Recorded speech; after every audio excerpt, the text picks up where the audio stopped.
जय हिंद दोस्तों। जैसा कि आप लोग जान रहे हो कि हम लोग लगातार आंसर राइटिंग क्लास के माध्यम से एक अच्छा आंसर राइटिंग लिखना सीख रहे हैं और उसके साथ साथ जो भी कंटेंट है वो वहां पर हम लोग गेन कर रहे हैं। लेकिन ध्यान रखिएगा, सबसे इंपॉर्टेंट जो पॉइंट है आंसर राइटिंग में वो है आंसर राइटिंग करना। आपको लिखना पड़ेगा। यहां पर आज की इस क्लास के अंतर्गत मैं कुछ आंसर राइटिंग कॉपी के माध्यम से आपको ये बात समझाने का प्रयास करूंगा कि एक अच्छी आंसर राइटिंग में एक जो सबसे अच्छी कॉपी होती है उस कॉपी में क्या क्या खासियत होती है, आंसर राइटिंग कैसे करना चाहिए, और सबसे बड़ी बात है कि जब हम आंसर राइटिंग कॉपी का इवेल्युएशन करते हैं तो उसमें कौन कौन से मेजर पॉइंट्स को हम लोग ध्यान देते हैं। ठीक है, ये पूरी बात आज की क्लास में डिस्कस करने वाले, ध्यान से समझिएगा। ये जो क्वेश्चन आप लोग यहाँ पर देख रहे हो ये क्वेश्चन डे 8 का क्वेश्चन है। इस क्वेश्चन को मैंने ऑलरेडी आप लोगों से डिस्कस किया हुआ है। क्वेश्चन क्या है? Uttar Pradesh food processing industry policy 2023 पर प्रश्न पूछा गया कि ये पॉलिसी किस प्रकार से उत्तर प्रदेश की एग्रीकल्चरल इकोनॉमी को, कृषि अर्थव्यवस्था को इनहेंस करती है, सुदृढ़ करती है। अब ध्यान दीजिएगा, जैसे ये जो कॉपी है, ये कॉपी मुझे अभी तक की जितने मैंने कॉपी इवेल्युएट की आज की इस सीरीज के अंतर्गत, उसमें ये सबसे अच्छी कॉपी लगी। क्यों? मैं कुछ कारण बताता हूं। हम लोग अपनी हर क्लास के अंतर्गत लगातार बहुत सारे इंट्रोडक्शन लिखने के तरीकों पर डिस्कस कर रहे हैं। यहां पर अगर आप ध्यान दोगे तो इन्होंने जो इंट्रोडक्शन लिखा है, क्या लिखा है इंट्रोडक्शन में? लिखा कि दिस पॉलिसी एम्स टू, मतलब उन्होंने इसका उद्देश्य बता दिया, aims to boost the food processing industry in the state. आज ध्यान दीजिएगा, यहां पर ये एक बहुत इंपॉर्टेंट पॉइंट इन्होंने ऐड किया कि जैसा कि the state is known as the food bowl of the India, मतलब कि जो भारत है, सॉरी जो उत्तर प्रदेश है, वो पूरे भारत में फूड बाउल ऑफ इंडिया के तौर पर जाना जाता है, मतलब खाद्य की टोकरी के रूप में जाना जाता है। और इसकी जो बाकी फूड ग्रेन्स है उसमें जो इसकी प्रोड्यूसिंग कैपेसिटी है वो भी बहुत ज्यादा, top producing capacity of food grains. इस वजह से ये पॉलिसी इस बात पर फोकस करती है कि हम उस खाद्य को हम प्रोसेस करके किसी अन्य उत्पाद में उसका वैल्यू एडिशन कर पाए वहां पर। तो इन्होंने अपने इंट्रोडक्शन में बहुत अच्छे तरीके से फूड प्रोसेसिंग इंडस्ट्री का जो इंपॉर्टेंट पॉइंट है उसको मेंशन कर दिया। उत्तर प्रदेश के अंतर्गत फूड प्रोसेसिंग इंडस्ट्री क्यों इंपॉर्टेंट है, इन्होंने स्टेट से इस पॉइंट को लिंक करते हुए यहां पर ये बात को मेंशन किया। ध्यान दीजिएगा, ये एक इंपॉर्टेंट पॉइंट आप लोगों को समझना है कि किस प्रकार से उन्होंने उत्तर प्रदेश में फूड प्रोसेसिंग इंडस्ट्री की रिक्वायरमेंट को इंट्रोडक्शन में ऐड किया है। मैंने आप लोगों से जब क्लास डिस्कस किया था मैंने बहुत सारे फैक्ट्स आप लोगों को बताए थे कि आप चाहो तो आप उन फैक्ट्स को अपने इंट्रोडक्शन में शामिल करके आगे बढ़ सकते हो। इन्होंने फैक्ट का प्रयोग तो नहीं किया लेकिन इंट्रोडक्शन में एक बहुत अच्छे तरीके से स्टेट को लिंक किया है। ये तरीका आप लोगों को सीखना पड़ेगा भाई। अब सजेशन देखो क्या दे रहा हूं मैं, सजेशन ये दे सकता हूं कि इन्होंने ये तो बता दिया कि ठीक है भाई, हम टॉप प्रोड्यूसिंग कैपेसिटी रखते हैं फूड ग्रेन्स के लिए, लेकिन उसके बावजूद फूड प्रोसेसिंग इंडस्ट्री में पूरे भारत में जो इसकी उत्तर प्रदेश की भूमिका है वो बहुत कम है। ये इस बात को साबित करता है कि उत्तर प्रदेश के लिए फूड प्रोसेसिंग इंडस्ट्री एक सनराइज इंडस्ट्री है और यहां पर बहुत बड़ी मात्रा में काम करने की रिक्वायरमेंट है जो कि ये पॉलिसी करने वाली है। तो एक लाइन ये चाहते तो और यहां पर इस बात को ऐड कर सकते हैं। अच्छा, इन्होंने केवल यहां पर एक जनरल स्टेटमेंट नहीं दिया है, इन्होंने यहां पर एक डायग्राम बनाया, ठीक है, एक चार्ट बनाया और उस चार्ट में इस बात को मेंशन किया, क्या? Share of state in the total food grains production in 2020-21 approximate data दे दिया। भाई अब एग्जैक्ट डाटा तो किसी को याद नहीं होगा, इन्होंने अप्रोक्सीमेट डाटा देकर के यहां पर एक पॉइंट मेंशन कर दिया है। बहुत अच्छी बात है, बहुत अच्छा प्रेजेंटेशन। इन्होंने इंट्रोडक्शन में वो पॉइंट को मेंशन किया, नीचे उन्होंने चार्ट बनाकर उस बात को वेरीफाई करा दिया है। अब देखो, क्वेश्चन पूछा था कि किस प्रकार से इनहेंस करती है एग्रीकल्चरल इकोनॉमी को, तो इन्होंने सब हेडिंग देते हुए बहुत सारे पॉइंट्स लिखे, जैसे कि रिम्यूनरेटिव प्राइस, ठीक है, फिर उन्होंने लिखा कि best utilization of the end products, फिर लिखा कॉम्पिटिटिव प्राइस, एम्प्लॉयमेंट क्रिएशन, ध्यान दीजिएगा आप लोग, skill development, support to MSME, infrastructure development. 7 point इन्होंने लिखा और उस 7 पॉइंट के अंतर्गत इन्होंने जो सब हेडिंग दी बेहद इंपॉर्टेंट और बेहद अच्छी सब हेडिंग्स यहाँ पर है। उसके बाद उन्होंने पॉइंट्स को एक्सप्लेन किया है, आप लोग को भी काम कर रहे हैं। जैसे इन्होंने बताया कि भाई ये पॉलिसी क्या करेगी, तो फार्मर्स की इनकम को बढ़ाने का काम करेगी, फार्मर्स की इनकम को डबल कर सकती है। अब एक सजेशन है, अगर ये चाहते हो तो ब्रैकेट में यहाँ पर अशोक दलवाई कमेटी को मेंशन कर देंगे, तो यहाँ पर और भी जो आंसर है वो वेरीफाइड लगेगा कि ठीक है भाई, हम अशोक दलवाई कमेटी को यहाँ पर बता रहे हैं कि अशोक दलवाई कमेटी ने भी इस बात को कहा था कि फूड प्रोसेसिंग इंडस्ट्री पर ध्यान देते हुए हम किसानों की आय को डबल कर सकते हैं। एक अच्छा पॉइंट यहाँ पर मिल गया, ठीक है, ये इसको ऐड कर सकते हैं। फिर इन्होंने बताया कि भाई क्या है, फूड प्रोसेसिंग इंडस्ट्री के लिए जितने भी प्रोडक्शन सेंटर्स होंगे उसकी स्थापना किया जाएगा, जिसके माध्यम से जो पोस्ट हार्वेस्ट लॉसेस होता है उस लॉसेस को कम करेंगे हम लोग। इसके लिए मैंने इनको एक एग्जांपल मेंशन करने को कहा कि आप ये एग्जांपल यहाँ पर मेंशन करो, जैसे कि क्या कि मिल्क प्रोसेसिंग क्लस्टर, जो हमारा वेस्टर्न यूपी का पूरा क्षेत्र है, मेरठ बुलंदशहर जो पूरा क्षेत्र है, जहाँ पर बहुत बड़ी मात्रा में डेयरी रिच ये पूरा एरिया, यहाँ पर मिल्क का प्रोडक्शन बहुत ज्यादा होता है। तो यहाँ पर जो मिल्क प्रोड्यूस हो रहा है, अगर हम उस मिल्क को बहुत जल्दी कंज्यूम नहीं करें तो खराब हो जाता है, ठीक है। अब उसके लिए एक अल्टरनेटिव ऑप्शन ये है कि इस क्षेत्र में हम प्रोसेसिंग यूनिट की स्थापना करें, जिसके माध्यम से हम उस मिल्क को बटर, चीज, योगर्ट जैसे अन्य उत्पाद में कन्वर्ट करें। ये प्रोसेस्ड उत्पाद है, इससे इसकी वैल्यू भी बढ़ रही है, किसानों को अतिरिक्त इनकम की प्राप्ति भी हो रही है, प्लस यहां पर जो पोस्ट हार्वेस्ट लॉसेस होता है वो यहां पर कम हो जाएगा, ठीक है। तो एक पॉइंट यहां पर ये भी ऐड किया सकता है। एग्जांपल्स की इस पूरे आंसर में कमी दिख रही है, तो वो एग्जांपल्स मैंने यहां पर सजेशन के तौर पर इनको दिए हुए, जिसकी भी कॉपी है ध्यान दीजिएगा। एक बार यहां पर इन पॉइंट्स पर आप लोगों को काम करने की आवश्यकता है। कंपिटेटिव प्राइस, इन्होंने बताया कि भाई ये जो पॉलिसी कंपिटेटिव प्राइस पर काम करेगा, क्योंकि फाइनल प्रोडक्ट्स और ब्लैक मार्केटिंग को रोक रहा है, होल्डिंग्स को रोक रहा है, ठीक है। ये कुछ पॉइंट अच्छे लगे। कंपिटेटिव प्राइस का एक सबसे अच्छा एग्जांपल ये है कि ये पॉलिसी मार्केट लिंकेज पर काम कर रही है, ठीक है। जब मार्केट लिंकेज होगा, भंडारण, ट्रांसपोर्टेशन, ठीक है, प्रोसेसिंग, ये सब चीजें आपस में जुड़ेंगी तो किसानों को सही प्राइस मिलना स्टार्ट होगा। प्लस इसके साथ साथ यहां पर एक पॉइंट और ऐड किया सकता है कि हम एक्सपोर्ट ओरिएंटेड एरियाज की स्थापना करेंगे, जहां से किसान के उस प्रोडक्ट को, जैसे भाई मानो अब मलियाबाद से आम का प्रोडक्शन हो रहा है, लखनऊ में आम का प्रोडक्शन हो रहा है, उस आम को मैंगो पार्क से निकाल करके, मैंगो पार्क की स्थापना रिसेंट में की गई पूरे उत्तर प्रदेश के अंतर्गत, बहुत अच्छे अच्छे मैंगो पार्क बनाए गए। तो उस मैंगो पार्क से मैंगो को हम लोग एक्सपोर्ट कर पाएंगे विश्व में, और जब वो विश्व के मार्केट में जाएंगे तो उससे फायदा क्या होगा, हमको, हमारे किसानों को उस प्रोडक्ट के लिए एक सही वैल्यू मिल पाएगी। इंप्लॉयमेंट क्रिएशन की पॉलिसी करेगा, कैसे करेगा, तो स्किल डेवलपमेंट पे काम करेगा, तमाम चीजें यहां पर होगी, तो उससे क्या होगा, इंप्लॉयमेंट क्रिएट होगा। इन्होंने वो पॉइंट्स लिखे हुए, बहुत अच्छी बात है।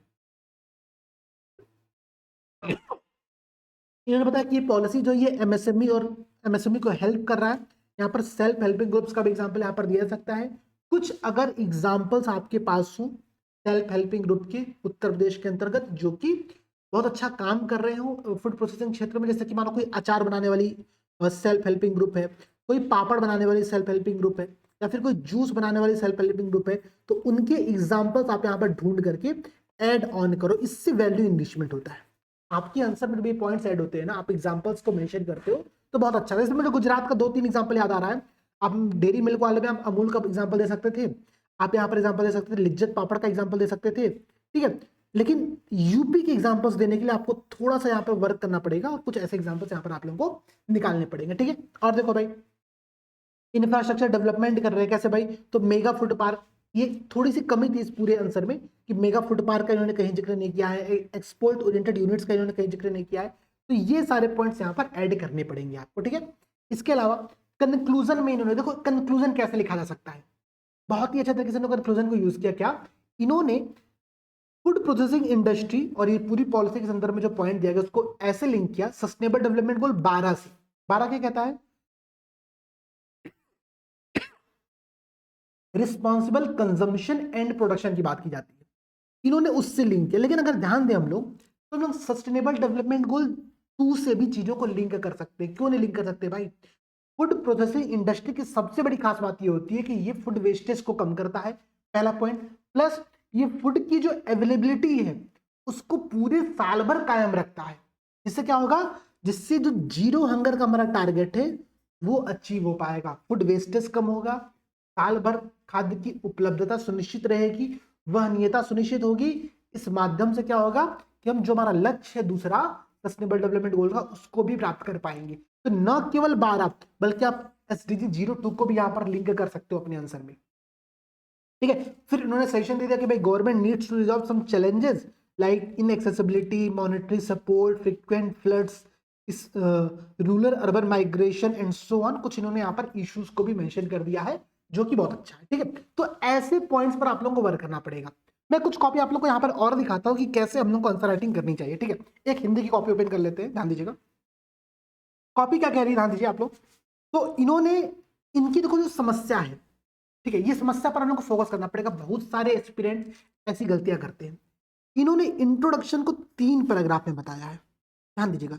ये इन्होंने इंट्रोडक्शन को 3 पैराग्राफ में बताया। क्या बताया है कि खाद्य प्रसंस्करण का अर्थ क्या होता है। पहला तो पैराग्राफ इन्होंने ये समझाया। दूसरा बताया कि खाद्य प्रसंस्करण के तहत न केवल खाद्य का परीक्षण परीक्षण नहीं परिरक्षण होता है, तो एक तो यहाँ पर ही गलती थी, वरन इसके तहत कृषक आय में वृद्धि व ग्रामीण भारत सशक्त भी होता है।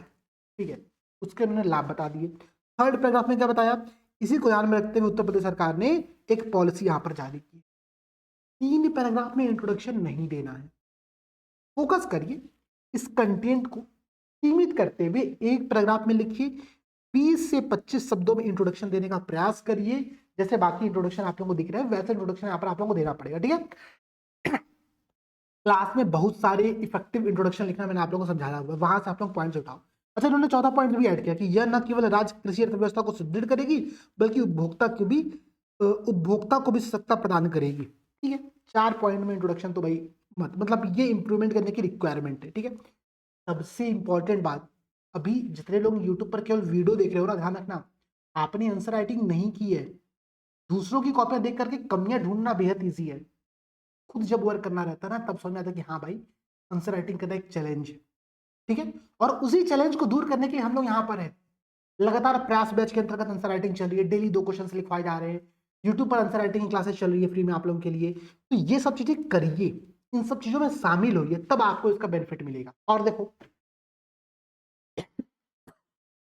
इन्होंने मेन बॉडी में हेडिंग डाला लक्ष्य, जबकि लक्ष्य पूछा ही नहीं गया है आपसे। पूछा क्या गया है कि यह नीति किस प्रकार से कृषि अर्थव्यवस्था को सुदृढ़ करेगी, प्रश्न ये पूछा गया है। आप बता रहे हो लक्ष्य, क्वेश्चन की डिमांड ही नहीं फुलफिल हो रही है। ऐसे ही मैं अभी एक कॉपी और देख रहा था, आपको थर्ड कॉपी भी दिखाता हूँ जो मैं डिस्कस करने वाला हूँ, उसमें भी इन्होंने सेम समस्या किया। इन्होंने क्या लिखा देखो, the objective of food processing policy as follows. इन्होंने इस पॉलिसी के जो उद्देश्य है उसको बता दिया, बट ये बात ध्यान दो, बात समझो कि understand the demand of the question ask how this policy will boost the agricultural economy, not it's objective. इसका उद्देश्य नहीं पूछा गया है आपसे, आपसे ये पूछा गया कि किस प्रकार से ये पॉलिसी एग्रीकल्चरल इकोनॉमी को बूस्ट करेगी, लिखना वही है। देखो, मैं ये बात बहुत क्लियरली बता रहा हूँ, कंटेंट वही रहे, कंटेंट नहीं चेंज होगा, बस लिखने का तरीका चेंज। जैसे कि देखो यहाँ पर मैंने लिखा भी, इस बात को मेंशन किया मैंने, this is similar to what we have to write. ठीक है, बट क्वेश्चन की डिमांड को ध्यान में रखते हुए लिखना है, हमको अपने स्टेटमेंट को उसके अकॉर्डिंग मोड़ना है। ये बात आप लोगों को सीखनी पड़ेगी। ठीक है, जैसे मैं आपको दिखाता हूँ, हिंदी में उन्होंने क्या लिखा है, वही पॉइंट लिखे, खाद्य प्रसंस्करण इकाइयों को बढ़ावा दिया जाए, मैंने एग्जांपल्स ऐड करा दिया इनको। ठीक है, किसानों को उनके उत्पाद का उचित मूल्य दिया जाए, मैंने बता दिया भाई कि एक्सपोर्ट ओरिएंटेड केंद्र की स्थापना की जाएगी, तो उससे काम होगा। नीति के तहत कर छूट दिया जा रहा है, बहुत अच्छा। कच्चे माल को परिवहन हेतु पर्याप्त संसाधन उपलब्ध कराया जाएगा इसके माध्यम से, वही मार्केट लिंकेज की बात यहाँ पर हो रही है। मानव कौशल और प्रशिक्षण में वृद्धि की जाएगी, रोजगार के अवसर में वृद्धि होगी, प्रतिस्पर्धात्मक मूल्य पर गुणवत्तापूर्ण उत्पाद उपलब्ध होगा। ठीक है, जो फूड वेस्टेज उसमें कमी होगी, इंफ्रास्ट्रक्चर का निर्माण किया जाएगा। और इन्होंने लास्ट में बता दिया कि निश्चित तौर पर ये पॉलिसी उत्तर प्रदेश में कृषि अर्थव्यवस्था को सुदृढ़ करती है। बल्कि इसकी जगह पे आप कुछ सुझावात्मक निष्कर्ष दो ना, कुछ सजेशन दो ना, आप कुछ यहाँ पर एसडीजी से लिंक करो ना चीजों को, कि किस प्रकार से एसडीजी 02 या फिर 12 के टारगेट को अचीव कर रही है। ये पॉइंट्स बताओ, बताओ कि कैसे उत्तर प्रदेश में समस्या क्या है भाई। ठीक है, हम फुटबॉल ऑफ इंडिया कहे जाते हैं, हम दूध, गन्ना, गेहूं, आलू, आम, अमरूद, मटर, मशरूम, तरबूज, मांस, शहद, इन सबके प्रोडक्शन में पूरे भारत में अग्रणी भूमिका को रखते हैं, लेकिन उसके बावजूद प्रसंस्करण क्षेत्र में जो हमारी भूमिका है वो बेहद कम है। Low contribution in the India's food processing industry, ये सबसे बड़ी समस्या हमारे साथ है। तो आप इस बात को मेंशन करो यहाँ पर, क्योंकि इस बात को ध्यान में रखते हुए इस पॉलिसी का सही प्रकार से इंप्लीमेंटेशन हमारे लिए रिक्वायरमेंट है, और इस प्रकार से हम ये काम यहाँ पर कर सकते हैं। तब देखो आपका आंसर कितना अच्छे से कंक्लूड यहाँ पर हो रहा है। ये पॉइंट्स आपको अपने आंसर में ऐड करने पड़ेंगे। ठीक है, इंग्लिश की भी दूसरी कॉपी देखिए, इन्होंने भी इंट्रोडक्शन अच्छा दिया, बहुत अच्छा दिया कि भाई ये पॉलिसी क्या करती है। ये सीधे इन्होंने टू द पॉइंट स्टार्ट किया आंसर। इन्होंने बताया कि कैपिटल सब्सिडी प्रदान किया जा रहा है यहाँ पर आपका, ठीक है, इंटरेस्ट सब्सिडी दिया जा रहा है, लोड लैंड परचेस करने का ऑप्शन दिया जा रहा है, लेकिन फिर ये सीधे ऑब्जेक्टिव पर कन्वर्ट होगा, जो कि ऑब्जेक्टिव ना बता करके इनको ये पॉइंट क्वेश्चन की डिमांड के अकॉर्डिंग बताना चाहिए था। ये एक समस्या यहाँ पर देखने को मिल रही है। ठीक है, तो मेरा सजेशन ये है कि आप लोग आंसर राइटिंग करो, सबसे पहले रिक्वायरमेंट है कि आंसर राइटिंग करो। मैक्सिमम लोग ऐसे हैं जो आंसर राइटिंग नहीं कर रहे हैं, आंसर राइटिंग से बच रहे हो, ये काम नहीं करना है आप लोगों को। ठीक है, आप लोगों को आंसर राइटिंग रेगुलर करनी है, पहली बात। दूसरा आपको एक सजेशन ये है मेरा, ठीक है, देखिए प्रयास बैच हमने ऑलरेडी स्टार्ट कर दिया है। प्रयास नाम से बहुत क्लियर है, आंसर राइटिंग के लिए हम एक प्रयास कर रहे हैं। 25 डे का ये बैच आप लोगों का है। डेली 2 क्वेश्चंस आप लोगों को यहाँ पर कराए जा रहे हैं, ठीक है। और ये पूरा सीरीज आप लोगों के लिए बाइलिंगुअल है, हिंदी और इंग्लिश दोनों में है।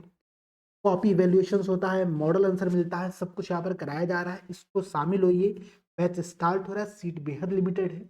प्लस इसके साथ साथ यूट्यूब पर आप लोग की जो सीरीज चल रही है, ये सीरीज तो मतलब समझ लीजिए रामबाण है। मैं अपनी तारीफ नहीं कर रहा हूँ, बट मैं इस बात की गारंटी ले सकता हूँ कि पूरे यूट्यूब पर ऐसी सीरीज कहीं देखने को आपको नहीं मिलेगी। अभी तक लगभग 60 क्लासेस हुई हैं। इन 60 क्लासेस में अभी रिसेंट की जो 8 क्लासेस हुई हैं, वो क्लासेस तो सोने पर सुहागा है। इन 8 क्लासेस में हमने क्या किया है, जो यूपी गवर्नमेंट की पॉलिसीज हैं, ध्यान दीजिएगा, जो यूपी गवर्नमेंट की पॉलिसी है उस पॉलिसी पर वर्क किया केवल केवल, कि फूड प्रोसेसिंग इंडस्ट्री पॉलिसी हो गया, सेमीकंडक्टर पॉलिसी हो गया, फिल्म प्रोडक्शन पॉलिसी हो गया, कैसे गवर्नमेंट इन क्षेत्रों के लिए काम कर रही है। ये अगर आप सीख गए लिखना, ऐसे क्वेश्चंस को आप टैकल करना सीख गए, तो आपको एग्जाम में निश्चित तौर पर 4 से 5 क्वेश्चन का फायदा मिलने वाला है। ये मेरी गारंटी, ठीक है। तो ये इस पूरे प्रोसेस में शामिल हो। कैलेंडर का वेट मत करो कि कब कैलेंडर आएगा, कब रिजल्ट निकलेगा प्रीलिम्स का, अगला एग्जाम कब होगा तब हम प्रिपरेशन स्टार्ट करेंगे। समय बीतते देर नहीं लगती है। समय आपकी आकांक्षाओं से, आपकी अपेक्षाओं से, आपकी कल्पनाओं से बहुत तेज भागता है। उसकी गति बहुत तेज होती है। आपको पता ही नहीं चलेगा कि कब, आप सोचो ना, 22 दिसंबर को आपने एग्जाम दिया था, आज आपका जनवरी खत्म हो चुका है और आपने क्या किया? कुछ नहीं। प्रोडक्शन क्या है आपका? कुछ नहीं। आप जो चीजें कर रहे हो ना, आपका लक्ष्य ही है एग्जाम को क्रैक करना। किसी पड़ोसी ने थोड़ी ये लक्ष्य रखा है कि नहीं नहीं एग्जाम क्रैक करना है, आपका लक्ष्य है एग्जाम क्रैक करना। तो आपको एफर्ट करना पड़ेगा, चाहे रिजल्ट जैसा भी हो, चाहे कैलेंडर कैसा भी हो, एग्जाम जब भी होगा तब आपको एग्जाम देना पड़ेगा। ये मेरा एक सजेशन था, आप लोग इस प्रोसेस में शामिल हो, आंसर राइटिंग करो। इसके अलावा आपको अगर कोई समस्या आती है आंसर राइटिंग के लिए, आप कमेंट करो। लगातार प्रयास बैच से हम लोग गूगल मीट कर रहे हैं, डिस्कशन कर रहे हैं, आप लोगों से डिस्कशन कर रहे हैं। कोई भी समस्या होती है बताइए, हम उसका समाधान निकालने का प्रयास करेंगे। मिलते हैं आप लोगों से अगली क्लास में। सभी दोस्तों को जय हिंद, जय भारत।